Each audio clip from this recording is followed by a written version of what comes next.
नमस्कार मित्रांनो. मी आकाश आदटराव, राहणार पंढरपूर. आपलं शिरडून वाखरीचं प्लॉट आहे. आपण ओव्हरऑल नारळ आणि सुपारीचं प्लांटेशन केलं आहे आणि त्यात इंटरक्रॉप म्हणून आपण खरबुजाची लागवड केली आहे. मस्कमेलन या पिकाची. आपल्याला नारळ लावून मला वाटतं 6 महिने होऊन गेलेत आणि आज 6-6.5 फुटाच्या आसपास नारळाची हाईट झालेली आहे. बुंदासुद्धा डेव्हलप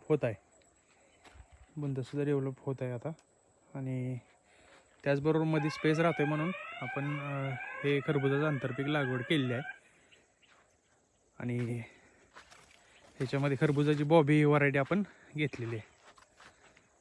तुम्ही बघू शकता नारळाचा बुंदा डेव्हलप व्हायला आता हळूहळू चालू झालेली आहे.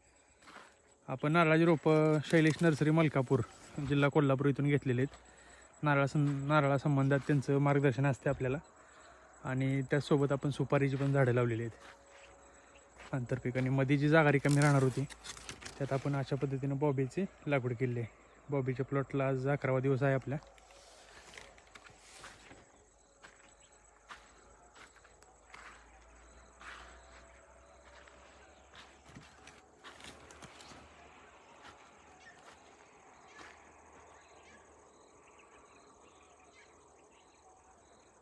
ओव्हरऑल 150 नारळ आपले बसलेले आहेत एका एकरामध्ये. 17x17 वरती आपलं प्लांटेशन आहे.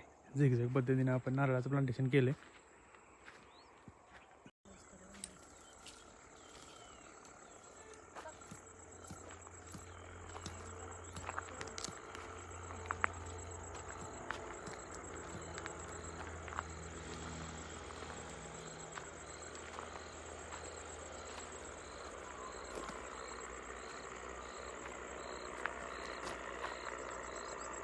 आपण असं बघू शकताय खरबुजाची पण ग्रोथ चांगली झालेली आहे.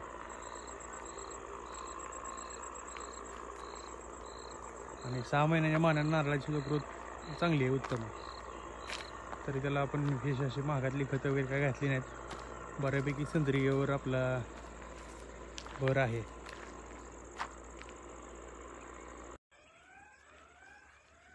हे अशा पण बेड बनवलेत इंटरचेंजिंग, म्हणजे एक नारळ एक सुपारी, त्यानंतर नारळ सुपारी असं केले. आणि दोन्ही बेडच्या मध्ये जी जागा शिल्लक होती, जी वेस्ट जात होती, त्याच्यामध्ये खरबुजाची आपण लागवड घेतलेली आहे.